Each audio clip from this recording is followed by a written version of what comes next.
I told you that we need to learn how to make payments on our promises? You know why that's important? Because second impressions still matter. I mean, you like me have probably heard the saying, you never get a second chance to make a first impression. We hear that all the time, but I'm telling you consistently, I never heard anyone talk and focus on a second impression. You know how it is, you have an interaction with someone and you let something slip out that didn't come out right and you're embarrassed, or maybe you may curse, or we can go through all of these things. We have an encounter with people the first time and they walk away like, what's wrong with that person, right? And sometimes we think that first impression has sealed it in stone for us. That's what they think about us and that's how they're going to see us. Sometimes that's the case, but you know what? That's not the case. Why? Because you always have an opportunity with a second impression.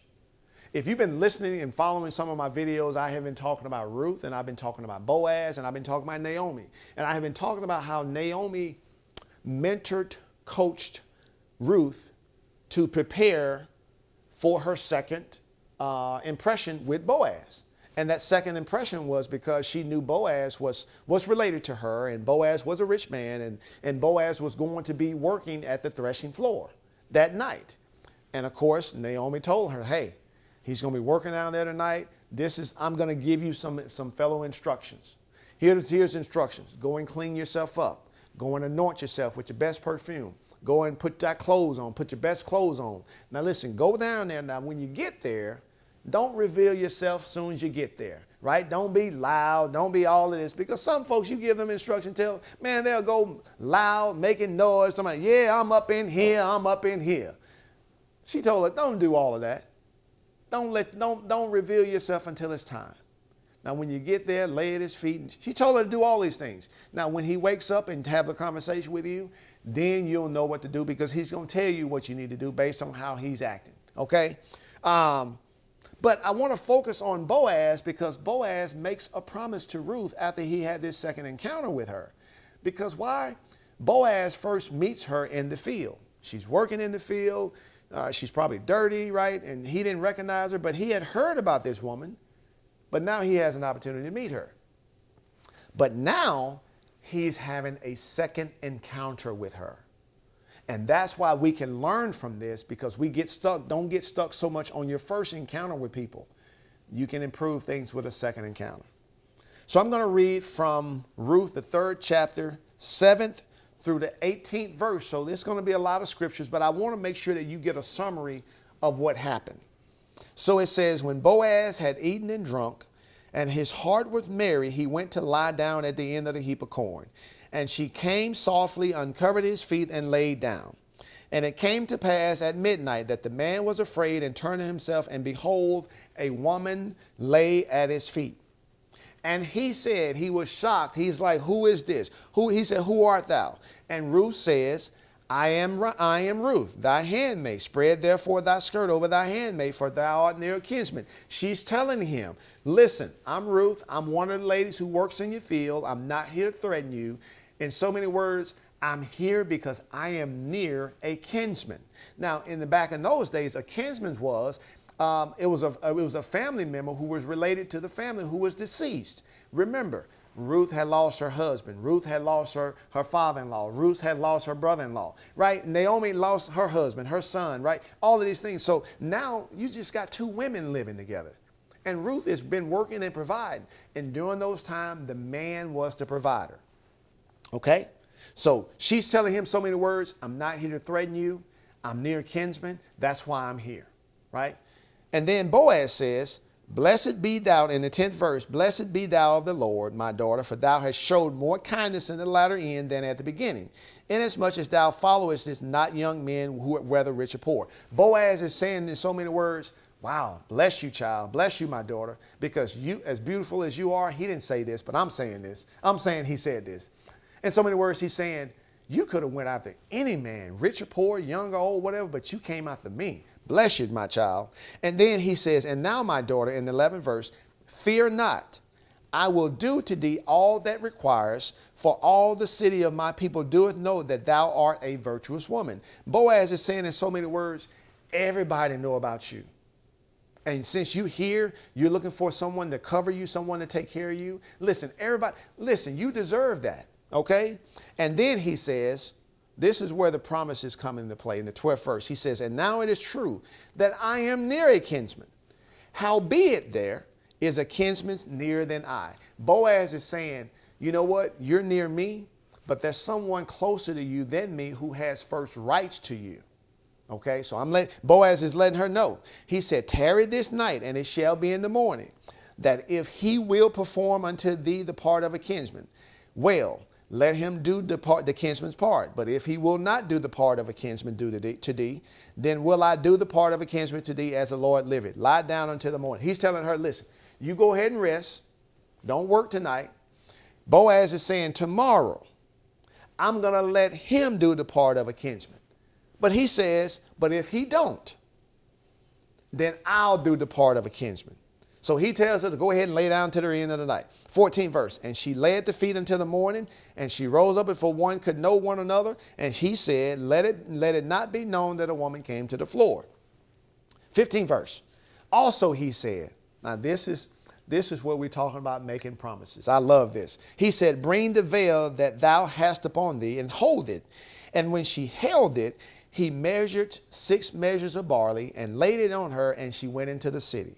16, when she came to her mother-in-law, she said, who art thou, my daughter? And she said, tell her all that the man had done to her. And she said, these 6 measures of barley gave he me, for he said to me, go not empty unto thy mother-in-law. Then she said, this is Naomi talking to Ruth, sit still, my daughter, until thou know how the matter will fall, for the man will not be in rest until he have finished the thing this day. Oh my goodness. Did you hear what Boaz has done? Boaz has made a promise.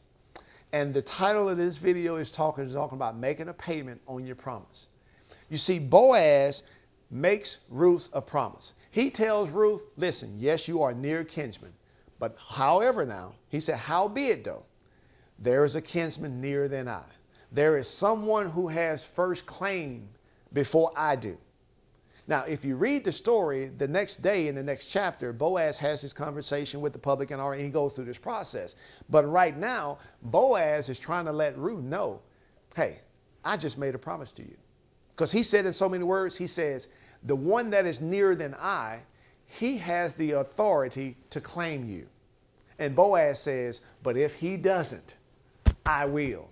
You see, that's a promise. I love that. I love that. I love that. When you make promises, what do you say?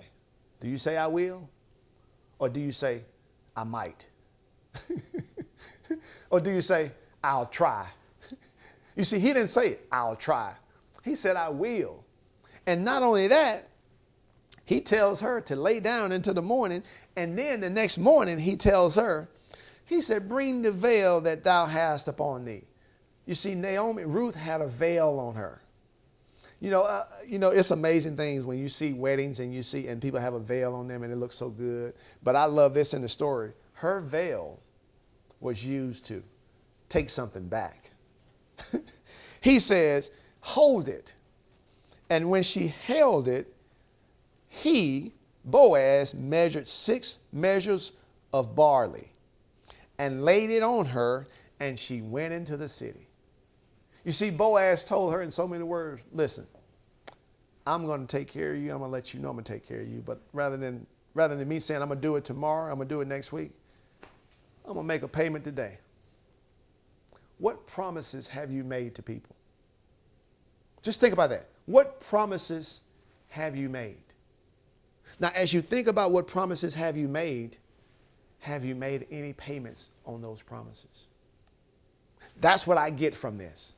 You see, one of the things my grandmother always told me, she said, boy, if you tell somebody you're going to do something, do it. And if you can't do it, you tell them you can't do it. I love this story because Boaz has said, I'm going to make a payment right now. I'm not waiting. How about us? Can we do that? Can we do that with our promises? Can we tell people we're going to do something and then hold ourselves to it? You know what, right now, I can tell you right now, I'm holding myself accountable to what I said. So I have my good friend Dontrell here. He's here right now. And he and we've been working together, and I told him, listen, I want to record some videos, and I want to advance my YouTube channel, and I want to put all these things out there. And I made a commitment to him. I said, you know what, we're going to record every second Friday, every other Friday. And that's what we've been doing consistently. Well, guess what? This week, I couldn't hold to that. I couldn't. I had a training event on Tuesday of this week. I had a training event full day on Thursday, and I had a training event on the Friday of the day that I was supposed to be recording. And you know what I realized? Before the week, and I texted him, I said, hey, listen, our recording schedule for Friday, I need to see if I can move that around. I could have canceled the day. Why? Because we have enough videos in the queue. But I want to keep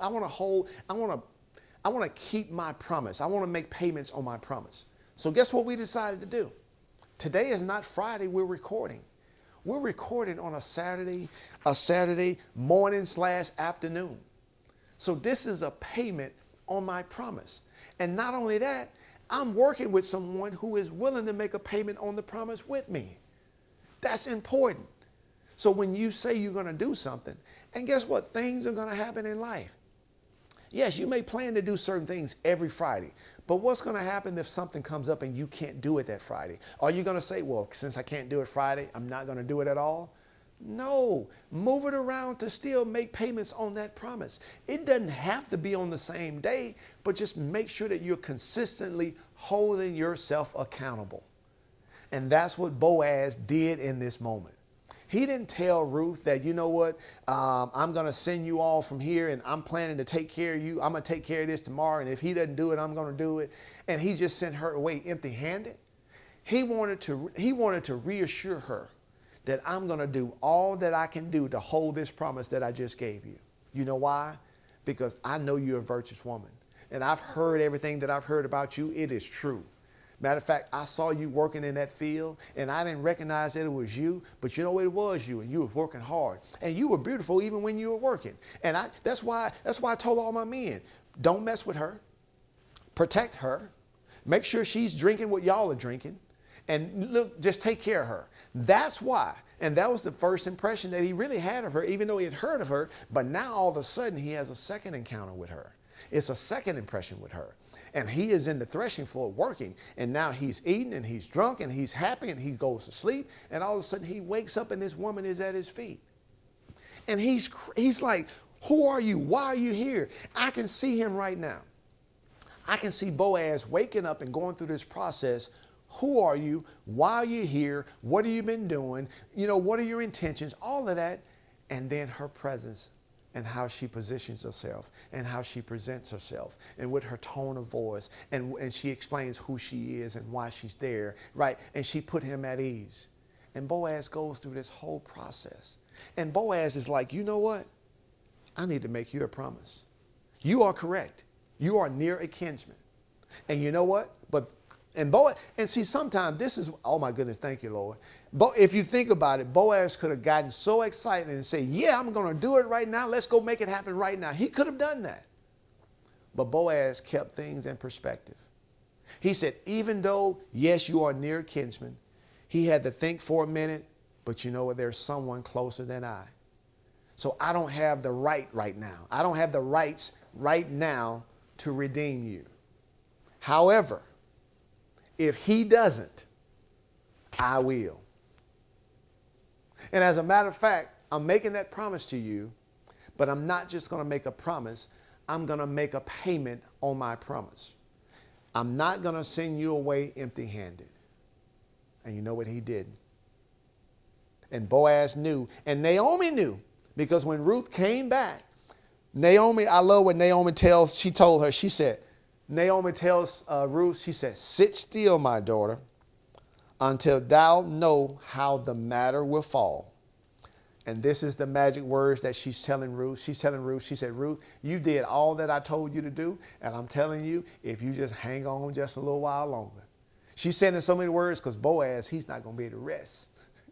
Because, girl, you look so good. You smell so good. You look good. You did that thing.